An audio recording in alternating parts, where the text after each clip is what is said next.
Welcome back. Welcome back to the Kovacs Report for another comic book review.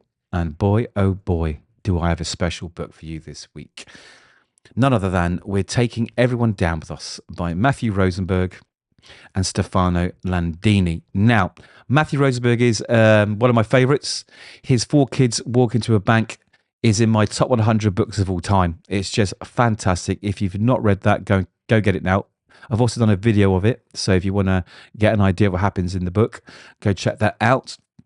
So anyway, when I saw him doing another indie book, I just jumped on it. I love the art, all the covers that you've seen. There's loads of variant covers. I love the art. I love what it was suggesting. So it was a no-brainer for me. Now, I also want to mention this book is very, very elevated as well by the colours by Roman Titov and Jason Wordie, and also by the letters by Hassan Osman Al-Haw. I think that's how you pronounce his name. I've probably got it wrong, so I do apologize in advance. But like I say, it's not often that all of these things come together and make the perfect book. Story, art, colors, letters, they all go into the mix to bring us this beautiful medium that we love. Now, I'm going to jump straight into it. We start with some kind of message. It says, "Attention, Agent Rook. The crew of the Redacted, led by Redacted, working on behalf of Redacted, have been forcibly detained by aldermen. Await further instructions from Redacted. Note, not Miss February." Now, this may seem a bit cryptic, but you start to see what it all means as we get through the book. So we start off with Annalise, right? Annalise is Dr. Dante Alderman's daughter. Now, he is your typical, or not so typical, mad scientist, super brainiac, and he's working on something that is supposed to save the world as we know it, or as he knows it.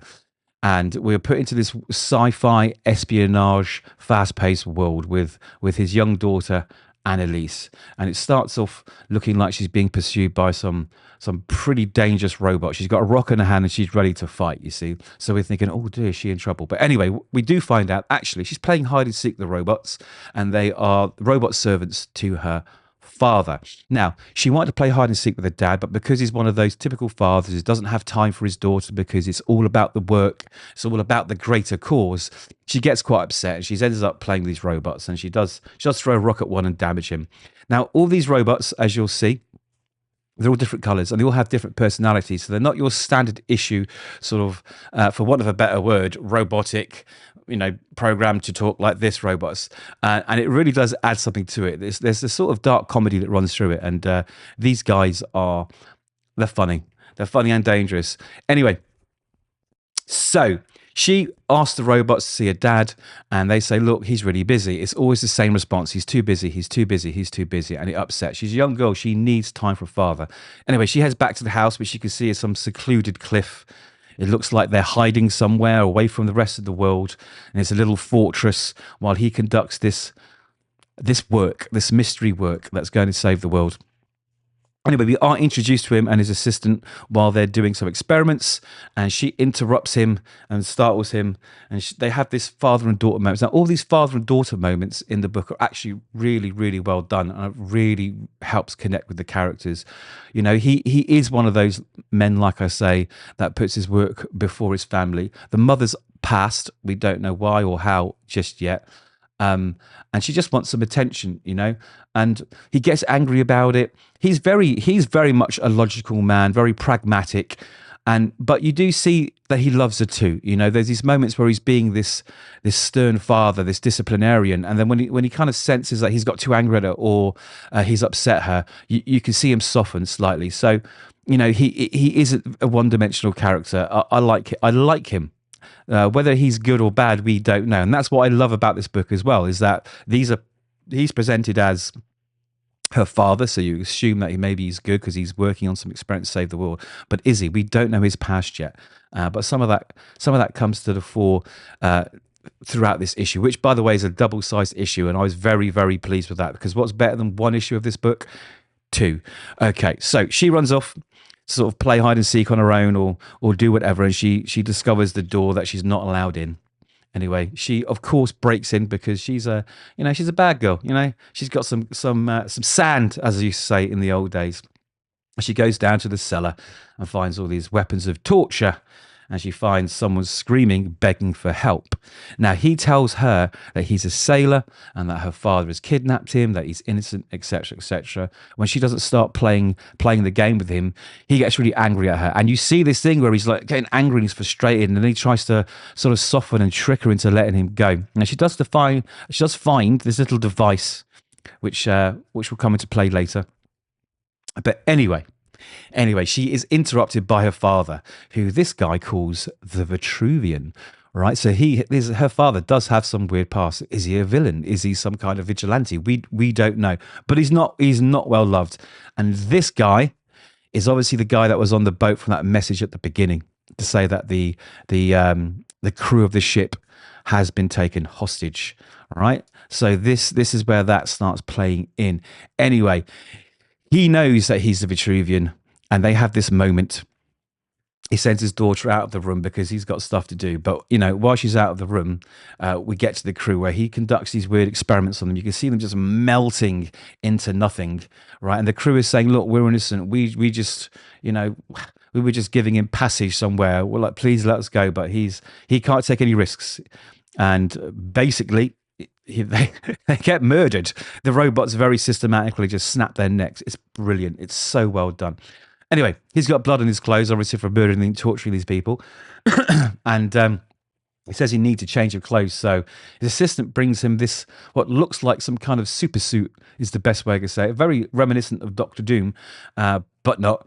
But he says, no, I doubt that will even fit me anymore. So that suggests that he hasn't worn this suit for a very long time, and that this past of his is the reason why they're hiding away. Maybe not just the experiments that he's working on or whatever he's doing to save the world from itself.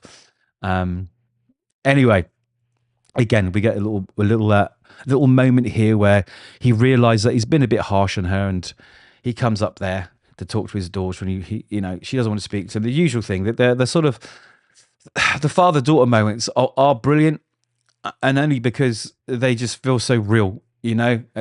Everything about this sort of sci-fi fantasy feels rooted in reality at the same time. It just makes it even more powerful. And he's brought her favorite meal, and they have this chat. She asks, did you kill this man? And he's like, yeah, I'm not going to lie to you, but they were bad men. All of this is for your own good. I want to protect you. I want to save the world. You've got to trust me. All this kind of stuff. So he placates her, and she sort of deals with it, right? She deals with it. So anyway, she goes off to maybe go to sleep, and then we are transported somewhere else to, I think his name is Agent Brooke. Yes, Agent Brooke, which is what this message at the beginning was sent to. And we're introduced to there's some kind of super spy, and he's having his way with some, I don't know, some prostitute, some damsel. And he's brilliant. I love him. He's just that little gun-toting, drug-taking pisshead who lives that sort of, I don't know, fantasy super spy lifestyle, lives fast, parties hard. It's brilliant. Anyway, he is interrupted by another agent or a messenger from the agency say, listen, you've got a mission to go on, so you best get dressed, get out there and sort it out. There's a really funny moment where he says, you haven't taken any drugs, have you? And he's like, well, actually. And then he goes through all the drugs and the booze that he's taken. And it is a long, long, long list. He shouldn't be standing, but it's okay, because this messenger that's sending him on a mission has brought this special kit to get him back to sort of being level-headed. And the funniest part is he says, don't put your penis away yet, because that's where he's going to inject him. It's brilliant. So it's got all this cool dark humor in it, but it's balanced. It's really balanced. And again, like I say, look at the art. I mean, depending on what's going on in the scene, the art changes slightly and the colors change. It really, really, really drags you in. I love all of these characters. Back to Annalise, and she's sleeping, and a bright light wakes her up, and her father says, step away from the window, as the whole thing explodes. They are under attack. I'm guessing this is Agent Rook on his way to do this mission. Anyway, everything goes black, and it ends with her father. Now, is he in this suit, or has he been killed and consciousness transferred into the suit? We don't know, but he's lifting up this massive piece of debris, saying, listen, you're going to be okay. Papa's got you. Now, that's where it ends. It's just brilliant. It is absolutely brilliant. Like I say, this is everything you could expect. It's got science fiction, it's got espionage, it's got comedy, it's got characters that you instantly connect with and that you just can't help but love. It's got the sort of comical robots and a super spy we all wish we probably could be in some weird alternate reality. I love this book. It was and is my book of the week. I think this is going to shape up to be an amazing mini series, and I think everyone should jump on board as soon as possible. Matthew Rosenberg, Stefano Landini, everyone involved in this have smashed it out of the park, and this is the kind of book I've been waiting for. So those are my thoughts. Let me know yours. I hope you like the video. Please like, subscribe, and all that jazz. Help us grow, and we will catch you in the next one.